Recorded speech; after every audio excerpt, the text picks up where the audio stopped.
Video में आपको IBPS, IBPS, RRB clerk की परीक्षा की तैयारी और परीक्षा में सफलता पाने के बारे में महत्वपूर्ण टिप्स के बारे में साझा करेंगे। टिप्स को जानने के लिए लेख को अंत तक पढ़े। विस्तार में बैंकिंग की तैयारी कर रहे उम्मीदवारों के लिए यह लेख महत्वपूर्ण है। इस लेख के माध्यम से आपको जानकारी दी जाएगी कि आप बैंकिंग की तैयारी को और भी बेहतर कैसे कर सकते हैं, जिससे परीक्षा हॉल में किसी भी प्रश्न को हल करने में मुश्किल न हो। इन दिनों बैंकिंग के क्षेत्र में उम्मीदवारों की रुचि बढ़ती जा रही है। ऐसे में बैंकिंग सेक्टर में भी हर साल अनेक पदों पर भर्ती के लिए वैकेंसी जारी की जाती है।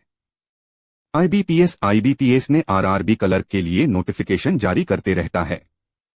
अगर आप भी बैंकिंग के क्षेत्र में अपना करियर बनाने सोच रहे हैं, उनके लिए इस लेख में कुछ खास टिप्स लेकर आए हैं, जिनकी मदद से परीक्षा में शामिल होने वाले उम्मीदवार आसानी से परीक्षा में अव्वल अथवा सफलता पा सकते हैं। एसबीआई में बनना है क्लर्क तो चाहिए ये योग्यता, जाने वेतन और अन्य जरूरी जानकारी। भाषा का चुनाव। आईबीपीएस वे उम्मीदवार जो बैंकिंग की परीक्षा में शामिल होने जा रहे हैं, उन्हें सबसे पहले चाहिए कि वो जिस भाषा में कंफर्ट फील करते हैं उसी भाषा का चुनाव करना चाहिए। अगर आपकी पकड़ इंग्लिश भाषा में अच्छी है तो आपको इंग्लिश ही चुनना चाहिए, या फिर हिंदी भाषा का ज्ञान अच्छा है तो हिंदी ही चुनें। सभी पेपर के लिए समय। आईबीपीएस आरआरबी क्लर्क की परीक्षा में 6 सेक्शन होते हैं, जिनमें से सभी सेक्शन के लिए अंक लगभग एक समान ही निर्धारित किए जाते हैं। इस परीक्षा की अवधि 2 घंटे की होती है, इसलिए सभी के लिए बराबर समय देना चाहिए, जिससे आपकी तैयारी और मजबूत हो सके। साथ ही यह भी कोशिश करें कि उसी समय प्रश्नों को हल भी करें।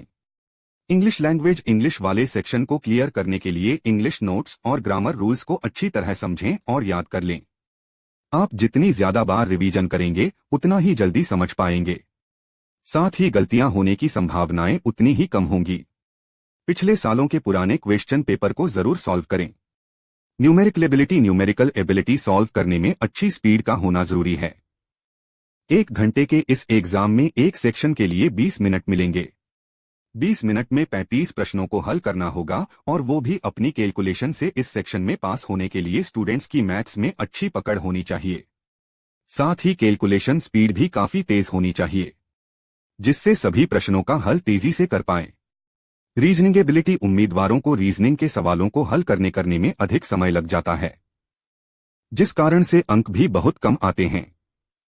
लेकिन यदि रीजनिंग की ट्रिक्स अच्छे से हल करना आ जाए तो आसानी से पास कर सकते हैं।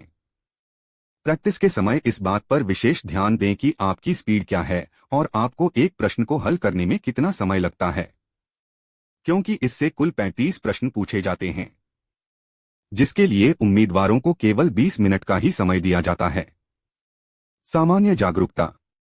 सामान्य जागरूकता से परीक्षा में अधिक प्रश्न पूछे जाते हैं, इसलिए उम्मीदवारों को यह सलाह दी जाती है कि तैयारी के दौरान इस विषय को काफी गहनता से देखें, जिससे आपको किसी भी सवाल को हल करने में परेशानी न हो। साथ ही पिछले कुछ सालों के पेपर को हल करते रहें। Computer awareness. उम्मीदवार इस सेक्शन में बेहतर कर ज्यादा अंक हासिल कर सकते हैं, इसलिए उम्मीदवार को चाहिए कि वो इसके द्वारा पूछे गए सवालों को तैयारी करने के दौरान अच्छे से सभी टॉपिक को कवर करे। कंप्यूटर अवेयरनेस को आईबीपीएस आरआरबी क्लर्क की परीक्षा में कंप्यूटर से आधारित प्रश्न पूछे जाते हैं, इसलिए पिछले साल के कुछ प्रश्न पत्रों को हल कर इसमें अच्छा प्रदर्शन कर सकते हैं।